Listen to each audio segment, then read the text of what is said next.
இப்ப நம்ம பார்க்க போற நாவல் எழுத்தாளர் தமிழ் வெண்பா அவர்களின் முதல் நாவலான தென்றலே திரும்பி விடு. தென்றல் 48. ஹலோ, ஏண்டாடே, பொண்டாட்டிய பார்க்காம இனிமே ஒரு நிமிஷம் கூட என்னால இருக்க முடியாதுன்னு கிளம்பி வீட்டுக்கு போனேன். அப்புறம் என்ன இதுக்குடா என்ன ஃபோன் பண்ணி உயிரை வாங்குற? ஹலோ டேய், ஹலோ கேக்குதா? லைன்ல இருக்கியா? டே முதவி தடிமாட்டம் உண்டோ, பதில் சொல்லி தொலைடா. கவி தான் போனில் கத்தி கொண்டிருந்தான்.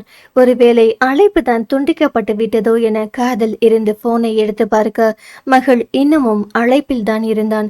மூதேவி, என் உசுர வாங்குறதே உனக்கு பொழப்பா போச்சு.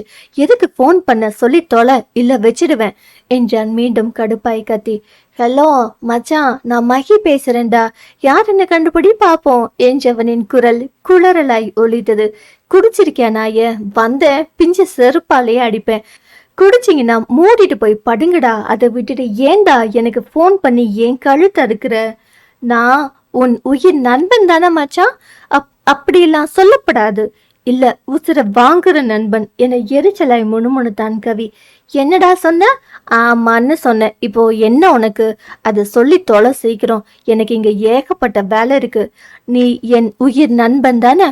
நான் ஒரு பிரச்சனையில இருந்தா காப்பாத்துவேல்ல, அப்போ உடனே வந்து என்னை காப்பாத்து பாப்போம். அடே முடியலடா என்னால. ஒரு நாளைக்கு இவ்வளவு தானே லிமிட் வச்சுக்கோங்க. ஒரு மனுஷனை போட்டு ஆளாளுக்கு படுத்தி எடுக்காதீங்கடா. டேய், நீ மனுஷனா மச்சான்? சொல்லவே இல்லை. சரி அதை விடு. நான் உன்னை படுத்துறேனா, டார்ச்சர் பண்றேனா? ஆமான்னு நான் தனியா வேற சொல்லணுமா? குடும்பமா தான் என்னை போட்டு கொலையா கொள்ளுறீங்களே. இப்ப எங்கடா இருக்க நீ? இருக்கிறது பத்தாதுன்னு புதுசா எதுவும் 7.5 இழுத்து வச்சிருக்கியா? நான் எவ்வளோ நல்ல பையன், ஐ எம் அ குட் பாய்னு உனக்கே தெரியும் இல்லடா. இங்க ஒருத்தன் குடிச்சிட்டு என்கிட்ட பிரச்சனை பண்றான்டா. நீ வந்து அவனை என்னன்னு கேளு. வா. வந்த குறுக்களே எட்டி மிதிச்சு போடுவேன். வா வான்னு சொன்னா எங்க இருக்க நாய? நீ கோபமா கேக்குற, நான் சொல்ல மாட்டேன் போ. பாசமா கேளு, அப்பதான் சொல்லுவேன். எக்கேட கெட்டு நாசமா போ என அவன் கைபேசியை வைக்க போக, பாரு திரும்பவும் கோவப்படுற. எல்லாரும் என் மேல கோவப்படுறீங்க. இரு, நான் நட்டாப்பாக்கு போன் பண்ணி உன்னை அடி வாங்க வைக்கிறேன் என்றபடியே போனை வைத்து விட்டான் மகிழ். டேய் டேய் வச்சிடாதடா, இருடா என கவி இங்கே கத்தி கொண்டிருக்கும் போதே அழைப்பு துண்டிக்கப்பட்டிருந்தது. இவை எனக்கு சங்கோதம் அடங்க மாட்டான் போலியே என தலையிலேயே அடித்து கொண்டவன் மீண்டும் அவனுக்கு அழைத்தான். உம்மா உம்மா உம்மா, நண்பேண்டா, எனக்கு தெரியும் மச்சான் நீ திரும்ப எனக்கு போன் பண்ணுவேன்னு. என் ஃப்ரெண்ட போல யாரு மச்சான்? அவன் என்னைய தினமும் குடிக்க வச்சா என்றான் அந்த பக்கம் மகள். போதையில கூட பையப்புல எவ்வளோ தெளிவா எனக்கு ஆப்பு வைக்குது என நினைத்தவன், ஏண்டா கத்தி உசுர வாங்குற, எங்க இருக்க சொல்லி தொலை என்றான். மச்சான், நீ தாண்டா என் உயிர். என்னை எப்படி புரிஞ்சு வச்சிருக்க பாரு. நமக்கு யாரும் வேணாண்டா. நம்ம கடைசி வரைக்கும் ஃப்ரெண்டா பேச்சுலரா என்ஜாய் பண்றோம்டா. அதை கல்யாணம் பண்ணிட்டு சொல்ற சனியனே. மச்சான், இப்போ உடனே நான் இருக்க இடத்துக்கு வா மச்சி. நான் உனக்கு கட்டி பிடிச்சி உம்மா தரேன். எனக்கு வேற எவ்வளோ வேண்டாம், நீ மட்டும் போதும்டா செல்லும். ஐயோ படுத்தி எதுக்குறானே, எங்க தாண்டா இருக்க? சார், ரொம்ப சத்தமா பேசாதீங்க, கஸ்டமர்ஸ் கம்ப்ளைண்ட் பண்றாங்க ப்ளீஸ். மகளிடம் வந்து பேர சொல்லிவிட்டு போக, மச்சி சத்தமா பேசாத, பெரிய அப்பாட்டக்கரு ஹோட்டல் நடத்துறாங்க, நீ வா மச்சி, நாம அவனுங்களை ஒரு வழி பண்ணிடுவோம் என்றான் கிசுகிசுப்பாய் மகள். அவனுடன் பேசி இருக்கும் இடத்தை தெரிந்து கொள்வதற்குள் ஒரு வழி ஆக்கி போயிருந்தான் கவி. உன் கூட மாரடிக்கவே எனக்கு தெம்பில்ல, இதுல உனக்காக வேற மாரடிக்கணுமா? வர முடியாது, என்னடா பண்ணுவ என்றான் அவன். நிச்சயமா வரமாட்ட? வர மாட்டேன்டா.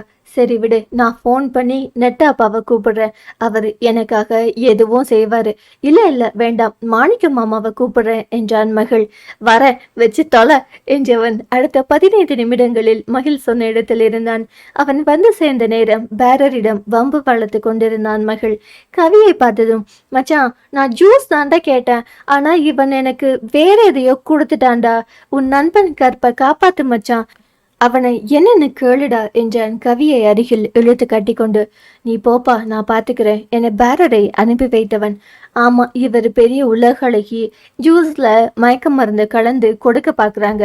பேசாம மூடிட்டு உட்காருடா என்றான் மகளிடம். நீ சொல்லிட்டேலடா, மூடிட்டு தான் உட்காருவேன், நீ வேணா பாரு என்றபடியே வாயை இரு கரங்களால் பொத்தி கொண்டானவன். ஏண்டா இங்க வந்த? எதுக்கு இப்ப குடிச்ச?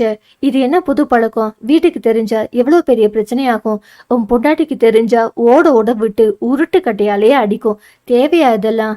அப்படி சொல்லாத மச்சான், இனிமே எப்பவுமே அப்படி மட்டும் சொல்லாத என்றான் மூக்கை சுருக்கி கொண்டு ரோஷமாய் அவன். எப்படி? அவளை ஏன் சொல்ல மாட்டேனே, என் வாயால சொல்லவே மாட்டேன். அவளை என் பொண்டாட்டின்னு சொல்ல மாட்டேனே, நீயும் சொல்லாத. இது வரைக்கும் நான் குடிச்சிருக்கேனா மச்சான்? தலையில் கை வைத்தபடி தேமே என அமர்ந்து அவன் சொல்வதை கேட்டுக்கொண்டிருந்தான் கவி. ஆனா அவ என்னை குடிக்க வச்சுட்டா மச்சி, அவளை சும்மா விடக்கூடாது மச்சி, இப்பவே என்ன பண்றேன்னு பாரு. அவன் வேகமாக எழுகிறேன் என தடுமாற அவனை இழுத்து அமர வைத்தான் கவி. அவ என்னை பார்த்து அப்படி சொல்லலாமாடா? நீயே சொல்லு, சொல்லலாமா என கவியின் தோள்பட்டையை பிடித்து உலுக்கினான் மகள். நீ என்ன பண்ண? அதுக்கு தங்கச்சி என்ன சொன்னுச்சு என்றபடியே அவனின் கரங்களை விலக்கி விட்டான் கவி. நான் ஒண்ணுமே சொல்லலடா, சும்மா கிட்ட போய் இப்படி முத்தம் தாண்டா கொடுத்தேன் என அவன் கவிக்கு முத்தம் கொடுக்க வர அவனை பிடித்து தூர தள்ளியவன் தலையில் அடித்து கொண்டான். இப்படிதான் அவளும் என்னை தள்ளி விட்டாடா. உனக்கும் என்னை பிடிக்கல இல்ல என இன்னொரு பெக்கை எடுத்து குடிக்க போக கவி அவன் கையை பிடித்து தடுக்க மகி அவன் கரத்தை கடித்து வைக்க கவி வேகமாக கையை எடுத்து உதற அந்த நேரத்தில் பெக்கை தனக்குள் சரித்து கொண்டான் மகள். சரி வா போகலாம் என கவி மகளை பிடித்தெழுக்க அவன் வராமல் அடம் பிடிக்க அவ என்னை பார்த்து என்ன சொன்னா தெரியுமா அம்மச்சி என மறுபடியும் ஆரம்பிக்க அப்படி உன் பொண்டாட்டி என்ன தாண்டா சொல்லுச்சு என்றான் கவி. சொல்லாத மச்சி சொல்லாத. என் இல் உன்னோட தங்கச்சி, என் அம்மா அப்பாவோட மருமக, மதுவோட அண்ணி, நிலாவோட ஃப்ரெண்ட். அதான் ஏன் சொல்ல மாட்டேனே, என் பொண்டாட்டின்னு மட்டும் சொல்லவே மாட்டேனே. அந்த ராட்சசி என்னை பார்த்து என்ன சொன்னா தெரியுமாடா என மீண்டும் அவனை பாடாய்படுத்த அப்படி என்ன தாண்டா சொன்னுச்சு? ஆமா, புருஷன் பொண்டாட்டிக்குள்ள 1000 இருக்கும், அதை எதுக்கு நீ கேட்கிற என்றான் மகள். கவி அவனை கொஞ்சம் விட்டால் என்ன என்று தீவிரமாக யோசிக்க தொடங்கி இருந்தான். உண்மையிலேயே போதையில் தான் பேசுகிறானா இல்லை வேண்டுமென்றே இவனை வைத்து செய்கிறானா என்றும் தெரியவில்லை. ஒரு வழியாக அவனை அங்கேயே சாப்பிட வைத்து அழைத்து வருவதற்குள் 1000 முறையாவது அவ என்னை பார்த்து என்ன சொன்னா தெரியுமா மச்சி என கவியை பாடாய் படுத்தினானே தவிர இறுதி வரை என்ன சொன்னாள் என்றே சொல்லவில்லை. அவன் வீட்டுக்கு அழைத்து சென்றால் இருவருக்கும் சமாதி நிச்சயம் என தெரிந்ததால் மகள் வீட்டிற்கு போன் செய்து வேலை இருப்பதாக சொல்லி தன் இல்லத்திற்கே அழைத்து வந்து விட்டான் கவி. நல்ல வேளை நடராஜனும் பார்வதியும் அந்த நேரம் மகளின் வீட்டில் இருந்தனர். ஒரு வழியாக அவனின் அறைக்கு அழைத்து வந்து குளிக்க வைத்து கவியின் உடையையே அணிவித்து படுக்க வைப்பதற்குள் மீண்டும் 1,00,000 முறை அவ என்னை பார்த்து என்ன சொன்னா தெரியுமா மச்சி என பாதி உயிரை வாங்கிவிட்டான். காலை 8:30 மணி. கவி குப்புறப்படுத்து குரட்டை விட்டு தூங்கிக் கொண்டிருந்த மகளை கண்கள் சிவந்து பார்த்து கொண்டிருந்தான். பின்னே யாழ் என நினைத்து அவன் இறுக்கி கட்டிப்பிடித்து முத்தம் கொடுக்க வந்ததில் பயந்துதான் போனான். விடிய விடிய அவனின் அழிச்சாட்டியத்தில் விழித்தே இருந்தான் கவி. அவனுக்கு வந்த கடுப்பில் அருகில் ஜெக்கில் இருந்த தண்ணீரை எடுத்து மகளின் முகத்தில் ஊற்றிவிட்டு முறைத்து கொண்டு நின்றான். போர்வையை எடுத்து நீரை துடைத்துவிட்டு மீண்டும் மகள் தூக்கத்தை தொடர வந்த கோபத்துக்கு எட்டி உதைத்து அவனை உருட்டி தள்ளினான் கவி. கட்டிலில் இருந்து உருண்டு கீழே விழுந்த மகி கண்களை கசகி சுற்றி சுற்றி பார்த்து பழைய பட பாணியில் நான் இப்ப எங்கே இருக்கேன் என்றானே பார்க்கலாம். நரகத்துல இருக்க மூதேவி, அதான் நீயும் என் கூட இருக்கியே. அது சரி, உன் கண்ணு ஏன் இப்படி சிவந்திருக்கு?